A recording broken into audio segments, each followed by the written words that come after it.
हिंदू महिलाओं की मुक्ति के लिए जितना काम अकेले अम्बेडकर ने किया उतना सब के सब बाकी लोगों ने मिलकर भी नहीं किया। इतना महत्व है उनका। और वो हिंदू शूद्र महिलाओं की बात नहीं कर रहे हैं, वो हर महिला की बात कर रहे हैं। अम्बेडकर अगर दबाव न बनाते तो नेहरू शायद हिंदू कोड बिल को टाल जाते। वो टाल नहीं पाए क्योंकि उसके पीछे अम्बेडकर अड़े हुए थे। एक व्यक्ति था जो अम्बेडकर के आसपास कहीं टिकता था संविधान की समझ में, कानून की समझ में, वो BN राव थे। और 3 शर्तें हैं उसमें कि सवर्ण होना, बुढ़ा होना, पुरुष होना। और इससे अम्बेडकर ने कहा कि असली अन्याय गांवों में होता है और यदि ग्रामीण समाज को अन्याय से मुक्त करना है तो पंचायती राज को सबसे पहले खारिज करना।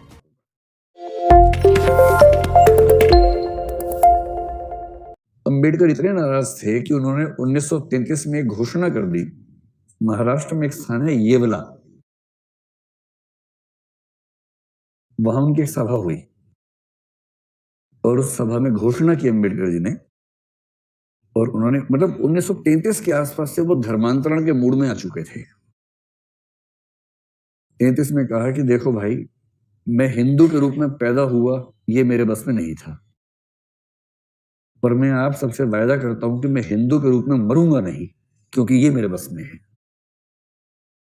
और ये वो पॉइंट है जहां पर उन्होंने हिंदू धर्म को खारिज करने की बात कही, क्योंकि हिंदू धर्म, उनका कहना है कि दुनिया का अकेला संगठित व्यवस्थित धर्म है जो अपने ही नागरिकों को मनुष्यों से नीचे मानता है।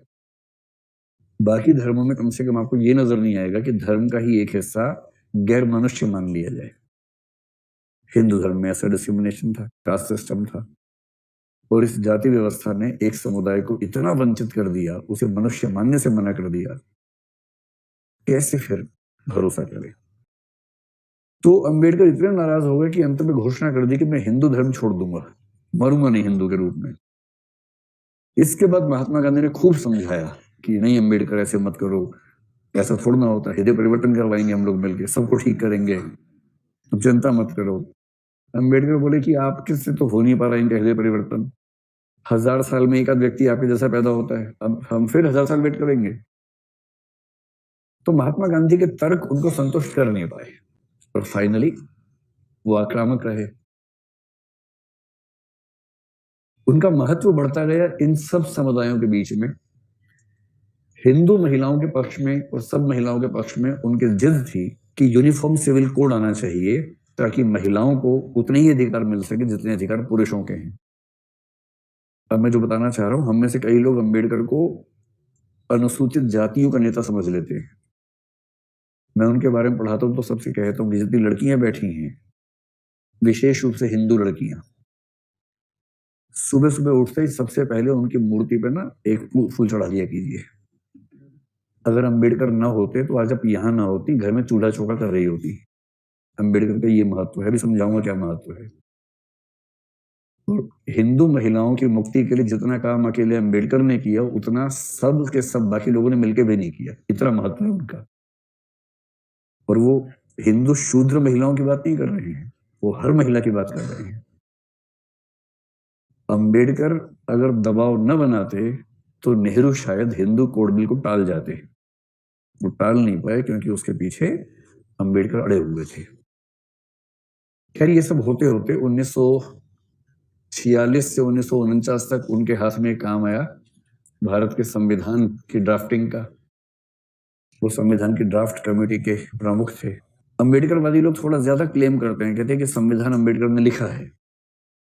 अभी देखो, जब कोई वंचित वर्ग इस मूड में होता है ना कि समानता हासिल करनी है, वो थोड़ी सी बड़ी स्टेटमेंट देता है और उससे बहुत नाराज होने की बजाय आपको समझना चाहिए कि उसका मनोविज्ञान कैसे काम कर रहा है। बजाय खारिज कर देने के उसका मनोविज्ञान समझना चाहिए। हम ये जानते हैं कि सच ये है कि संविधान सभा ने लिखा है और संविधान सभा ने विभिन्न समितियां बनाई, हर समिति ने अलग अलग भाग लिखे, उनको मिलाकर एक करना, आपस की कॉन्ट्रडिक्शंस को दूर करना, ये काम जिस कमेटी के पास था, कमेटी वो भी एक व्यक्ति नहीं कमेटी थी, उस कमेटी के प्रमुख अम्बेडकर जी थे। और पूरी संविधान सभा में एक ही व्यक्ति, संविधान सभा में क्या, वो संविधान सभा का सलाहकार था, संविधान सभा का हिस्सा नहीं था। BN राव का नाम सुना होगा आपने। पूरी उस सभा या सभा के सलाहकारों में एक व्यक्ति था जो अम्बेडकर के आसपास कहीं टिकता था। संविधान की समझ में, कानून की समझ में, वो BN राव थे। और BN राव ने हमारे संविधान की दिशा तय करने में बड़ी भूमिका निभाई, अम्बेडकर ने भी निभाई।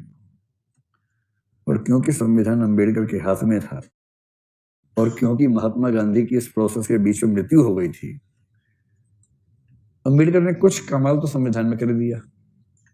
मूल अधिकारों में सबसे पहले 14 से 18 तक कौन सा अधिकार है? सबसे पहले समानता का अधिकार।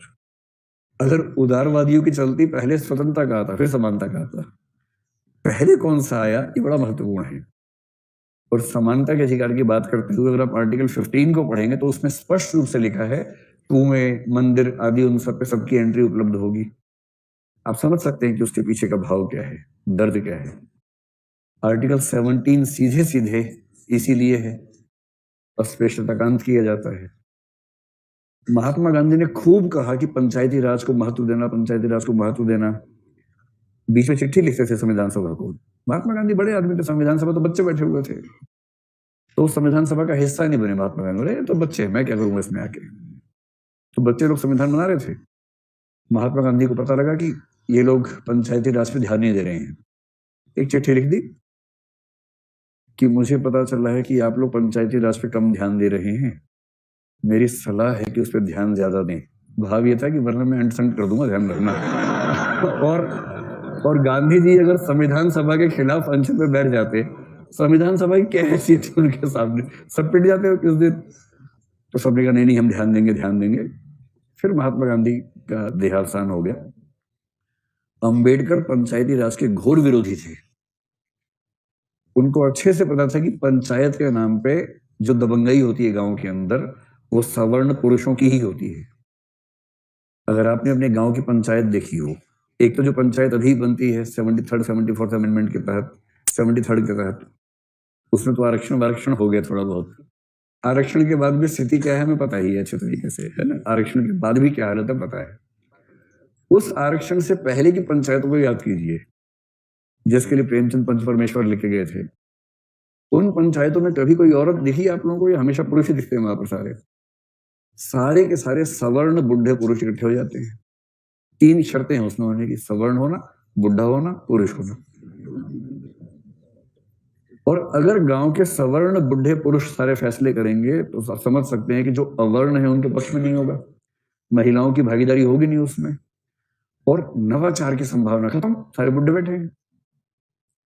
ऋषि अम्बेडकर ने कहा कि असली अन्याय गांवों में होता है, और यदि ग्रामीण समाज को अन्याय से मुक्त करना है तो पंचायती राज को सबसे पहले खारिज करना होगा। अंतर देखिए, गांधी जी कह रहे कि पंचायत के बिना देश बढ़ेगा नहीं, और ये कह रहे कि जिस तरह से देश को बढ़ाना चाहते हैं वैसे हम नहीं बढ़ाना चाहते, हमें वो अन्याय नहीं चाहिए, हमें पंचायत नहीं चाहिए। और फाइनली पंचायत हमारे देश में मतलब सिस्टम के तौर पे मूल संविधान में नहीं आ सकी। केवल हमने इतना कर दिया कि DPSP में लिख दिया कि राज्य पंचायती राज को बढ़ाने का प्रयास करेगा, और राज्य सूची में एक एंट्री कर दी पंचायती राज। और राज्यों की छूट है, चाहे तो पंचायती राज कर लें, नहीं तो ना करें।